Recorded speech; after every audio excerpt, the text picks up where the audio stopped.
Sunday lunch at Mom's house had become a monthly tradition that I'd started to dread.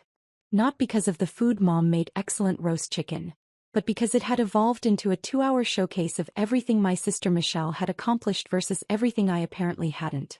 This particular Sunday in November was no different.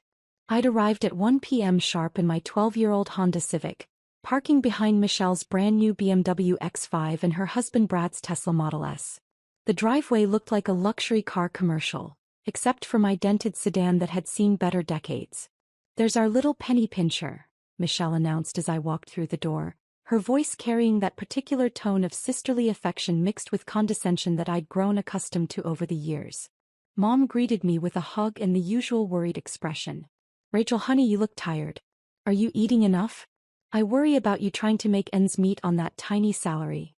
"I'm fine, Mom," I replied, hanging my coat in the closet next to Brad's $3,000 designer jacket and Michelle's collection of designer purses that probably cost more than most people's monthly rent. The living room was its usual stage for Michelle's success story. Brad was sprawled on the leather sectional, scrolling through his phone and occasionally chiming in about his latest real estate ventures.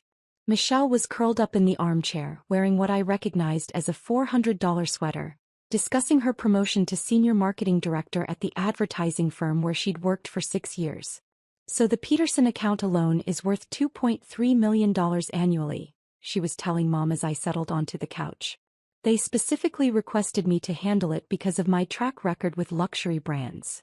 "That's wonderful, sweetheart," Mom beamed. "What about you, Rachel? How are things at your... What is it you do again?" This was the question I'd been dreading. For the past 8 years I'd been deliberately vague about my work, partly because it was complicated to explain and partly because I'd grown tired of the skeptical looks whenever I tried to describe what I actually did. "I work in financial services," I said, which was technically true. "Still at that little credit union?" Michelle asked, not looking up from her phone.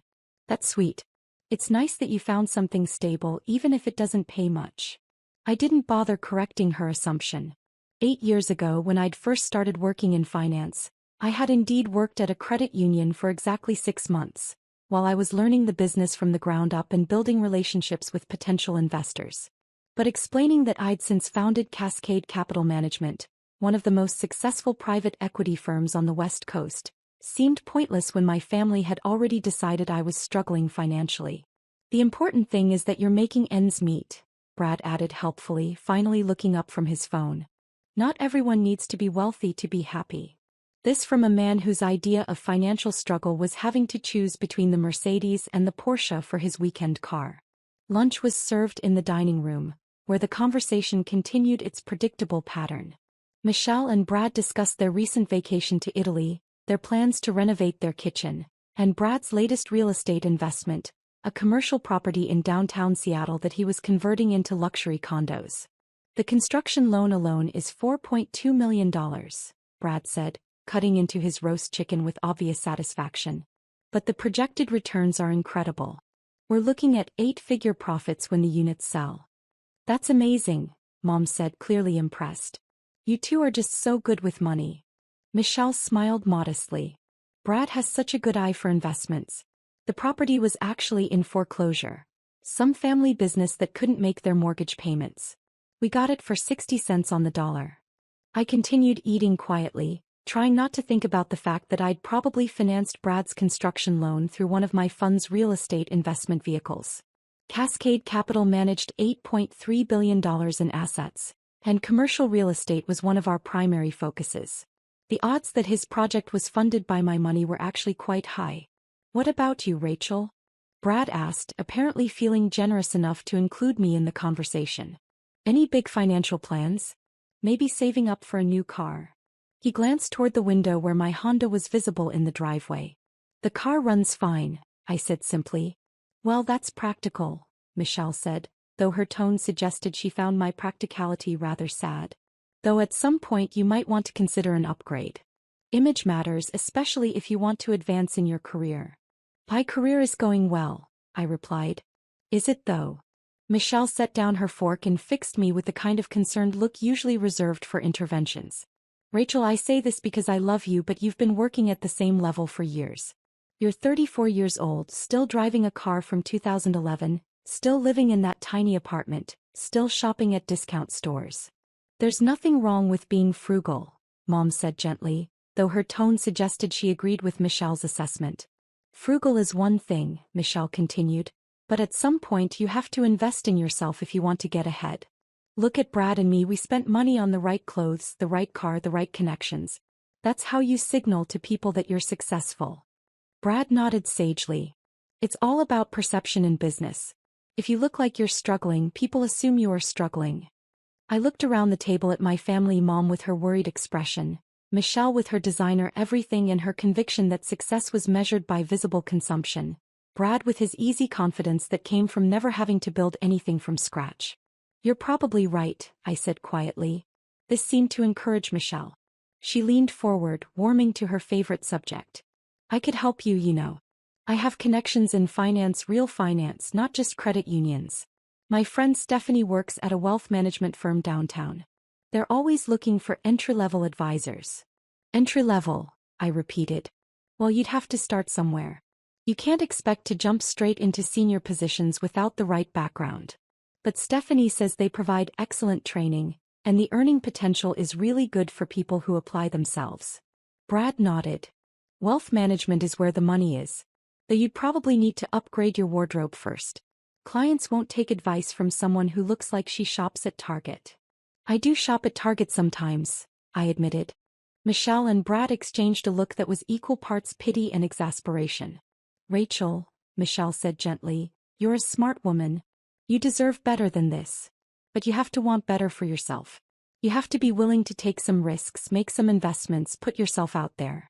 Like what kind of investments? Well, start with your appearance. Get some professional clothes, maybe do something about your hair. Then think about your living situation. You can't bring clients or colleagues to that apartment. I don't really bring work colleagues home, I said. Exactly. That's the problem. Networking is everything in business. How are you supposed to advance if you're not building relationships with successful people? Mom patted my hand sympathetically. Maybe Michelle could introduce you to some of her friends. Successful people who could mentor you. I'd be happy to, Michelle said. Though honestly, Rachel, some of it has to come from you. You have to stop being so content with mediocrity. The word hung in the air like a challenge. Mediocrity. Is that what they thought of my life? You're right, I said again because it was easier than explaining that I'd built a private equity firm that managed more money than most people could comprehend. After lunch, we moved to the living room for coffee and dessert. The conversation shifted to holiday plans. Michelle and Brad were going to Aspen for Christmas. Mom was planning to visit her sister in Phoenix. I mentioned that I might work through the holidays, which prompted another round of concerned looks. You work too much for too little money, Michelle observed. That's not sustainable, Rachel. You're going to burn out. The problem is she doesn't have anything to show for all that work, Brad added. If you're going to put in long hours, at least make sure you're compensated properly. Maybe it's time to consider a career change, Mom suggested gently. Something with more growth potential. I was about to respond when my phone buzzed with a text from my assistant. Chin Industries deal closed successfully. $340 million acquisition finalized. Congratulations. I glanced at the message and put my phone away, but Michelle had noticed the interruption. Work texting you on Sunday? She asked disapprovingly. That's what I mean about boundaries. They're taking advantage of you because they know you won't push back. It's fine, I said. It's not fine, Michelle insisted. You need to learn to value yourself more. Demand better treatment. Ask for what you're worth. And what do you think I'm worth? I asked, genuinely curious. Michelle considered this seriously. Well, given your experience level and education, you should probably be making at least $60,000. Maybe $70 if you negotiate well. Brad nodded. $75 if you're really good at your job. I almost choked on my coffee. Last year, Cascade Capital's management fees alone had generated $127 million in revenue. My personal compensation was somewhat higher than $75,000. That does seem reasonable, I managed to say. The point is, Michelle continued, you have to advocate for yourself. Nobody else is going to do it for you. As the afternoon wore on, the conversation took an even more painful turn. Michelle started talking about her and Brad's financial planning, their investment portfolio, their retirement accounts, their plans to buy a vacation home in the San Juan Islands. "We're on track to have a net worth of $2 million by age 40, Brad announced proudly. "That's the goal anyway. Financial independence by 40, then maybe early retirement." $2 million sounds like a lot, Mom said impressed. "It's a good start," Michelle said modestly. "Though really, you need at least $5 million to retire comfortably these days. $10 million if you want to maintain a nice lifestyle." I nodded politely while mentally calculating that my personal net worth was currently sitting at just over $400 million, not counting my equity stake in Cascade Capital. "What about you, Rachel?" Brad asked. "Are you saving for retirement? Building any kind of investment portfolio?" "I have some investments," I said carefully. "Like what?" "A 401k through the credit union. Something like that." Michelle leaned forward with renewed concern. "Rachel, please tell me you're not just keeping your money in a savings account. Even basic index funds would be better than that." "I know about index funds," I assured her. "Do you though?" Michelle's voice took on the patient tone of someone explaining basic concepts to a child. "Because a lot of people think they understand investing but they really don't. It's more complex than just putting money into random stocks." Brad nodded. "You should probably talk to a real financial advisor. Someone who can explain asset allocation, risk management, compound interest." "I understand compound interest," I said. "Understanding it and implementing it are two different things," Michelle replied. "Look, I don't want to lecture you, but you're 34. You should have been seriously investing for at least 10 years by now." "I have been investing for 10 years. "In what? How much have you managed to save?" I looked around the room at my family's expectant faces. Mom genuinely worried about my financial security. Michelle convinced she needed to save me from my own poor decisions. Brad smugly confident in his role as the family's financial success story. "It's hard to say exactly," I replied. "The markets fluctuate." Michelle sighed. "Rachel, if you don't even know how much you have saved, that's a problem. You need to be tracking your net worth, monitoring your investment performance, planning for different scenarios." "Maybe you could help her," Mom suggested hopefully. "Show her how to set up a proper portfolio." "I'd be happy to," Michelle said. "Though honestly, at her income level, there probably isn't much to work with. She might need to start with something really basic like a target date fund." The condescension was becoming unbearable. I finished my coffee and stood up to leave. "Already going?" Mom asked, disappointed. "You just got here." "I have some work to catch up on," I said, which was true. Sundays were usually when I reviewed investment reports and prepared for Monday morning strategy meetings. "See? This is what I mean," Michelle said, following me to the door. "You're working all the time but you have nothing to show for it. That's not sustainable." As I was putting on my coat, Michelle grabbed my arm gently. "Rachel, I'm serious about helping you. Let me introduce you to Stephanie at the wealth management firm. Maybe we can get you an interview." "That's very kind of you," I said. "And think about what we discussed. The clothes, the car, the apartment. If you want to be taken seriously in business, you have to look the part." I hugged Mom goodbye, accepted her usual container of leftovers and headed for my Honda. As I was backing out of the driveway, I could see Michelle and Brad through the window, probably continuing their discussion of my financial inadequacies. The drive home took 20 minutes, during which I had 3 conference calls with investors in Singapore, London, and New York. Time zones were tricky when you managed global investment portfolios, but Sunday afternoons were often the only time to coordinate between Asian and European markets. My tiny apartment was actually a 3,200 square foot penthouse in one of downtown Seattle's most exclusive buildings, with floor-to-ceiling windows overlooking Elliott Bay. I'd bought it 5 years ago through a holding company to maintain privacy, paying cash to avoid the complicated financial disclosures that would come with a mortgage application. I spent Sunday evening reviewing acquisition reports for Cascade Capital's latest deals. We were in the final stages of purchasing a chain of boutique hotels in California, negotiating the takeover of a struggling tech company in Austin, and considering a major investment in renewable energy infrastructure across the Pacific Northwest. Monday morning brought the usual rush of activity. Market opens, conference calls, investment committee meetings. I was in my office on the 48th floor of the Columbia Center by 6 a.m., reviewing overnight developments in Asian markets and preparing for a 7 a.m. call with our Hong Kong partners. My assistant Jennifer knocked and entered with the morning's priority items, contracts that needed signatures, investor reports that required review, and a list of phone calls I needed to return. Also, she said, consulting her tablet, Michelle Thompson called the main line this morning. She said she's your sister and wanted to speak with you about a personal matter. I told her you were in meetings, but she seemed quite upset. I frowned. Michelle calling my office was unusual. She had my cell number and she'd never shown any interest in where I worked or what my office looked like. Did she say what it was about? Something about a mortgage issue. She said her bank told her to call this number. Understanding dawned slowly. I pulled up my personal investment tracking system and searched for Michelle's address. Sure enough, there it was, 847 Maple Street, Bellevue. Purchased 3 years ago for $890,000 with a mortgage of $712,000 from Pacific Northwest Bank. The mortgage that Cascade Capital had purchased as part of a distressed asset portfolio 6 months ago. The mortgage that was currently 3 payments behind and heading toward foreclosure proceedings. I'd known about the investment, of course. I personally approved all major asset purchases, but I hadn't connected Michelle's address to the broader portfolio of underperforming loans we'd acquired from Pacific Northwest Bank when they'd needed to clean up their balance sheet. Please get Michelle Thompson on the line, I told Jennifer. The call connected within 2 minutes. Rachel? Oh, thank God. I've been trying to reach you all morning. Michelle's voice was strained, panicked.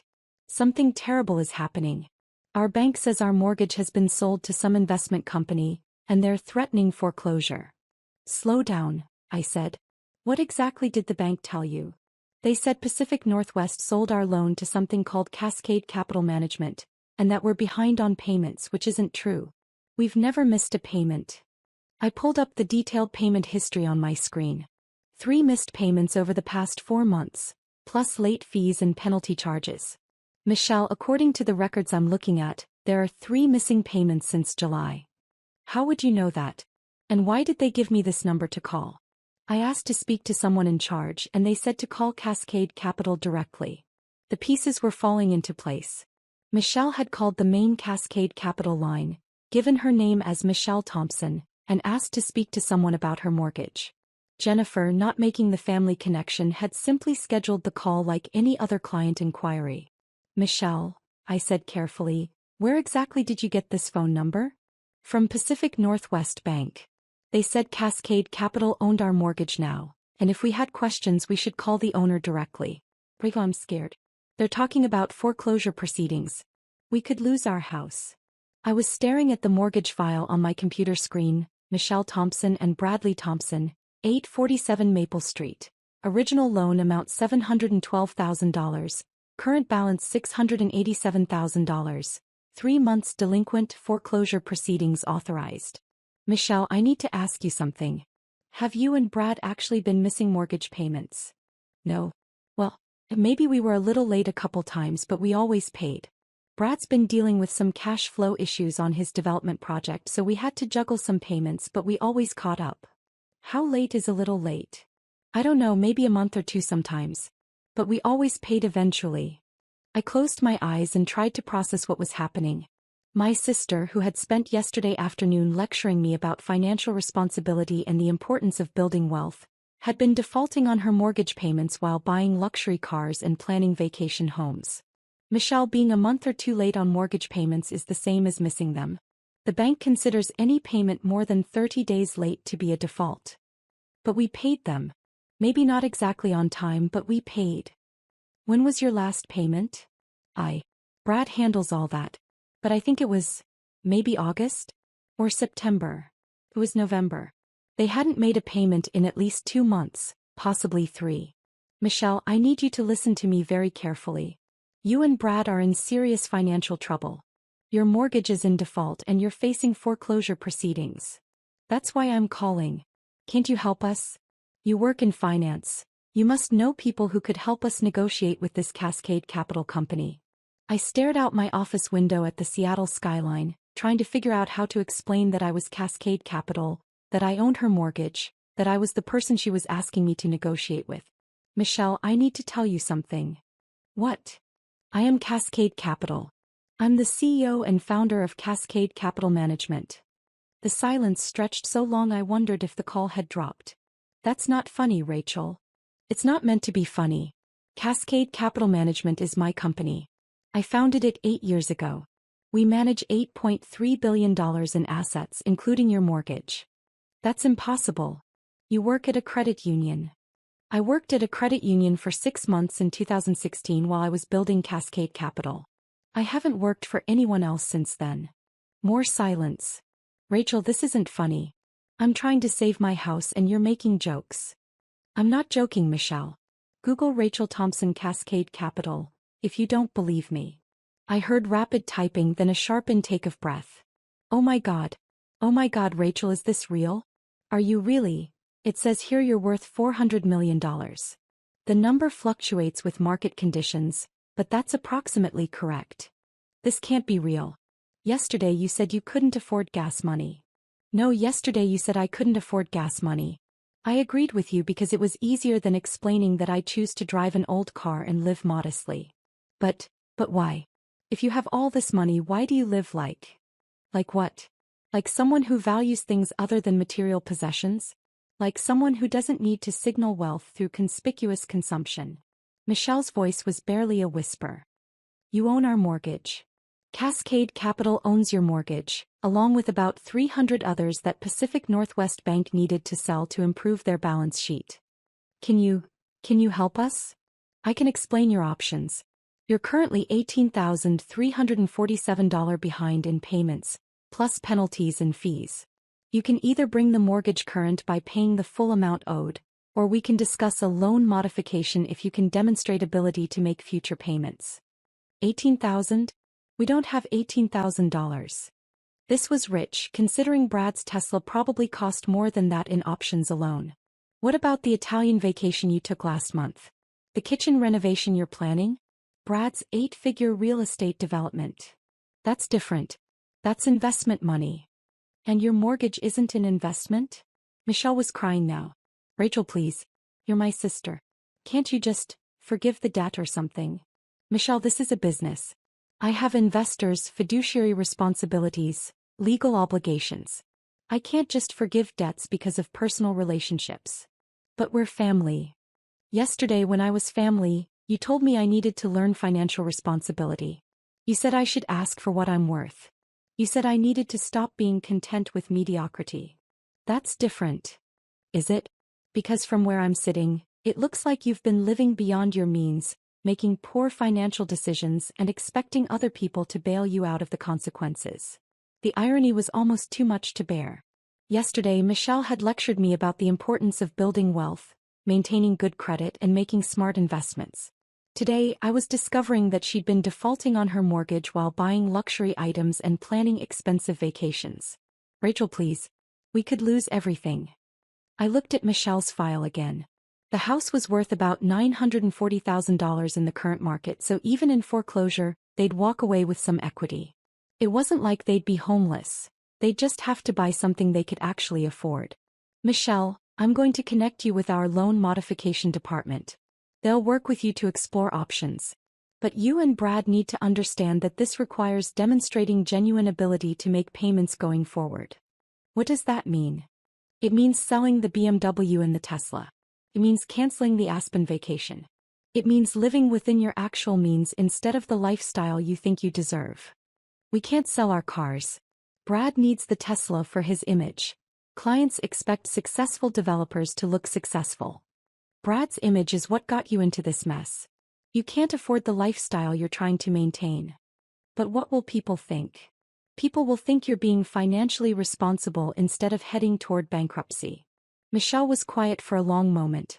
When she spoke again, her voice was small and defeated. How did this happen?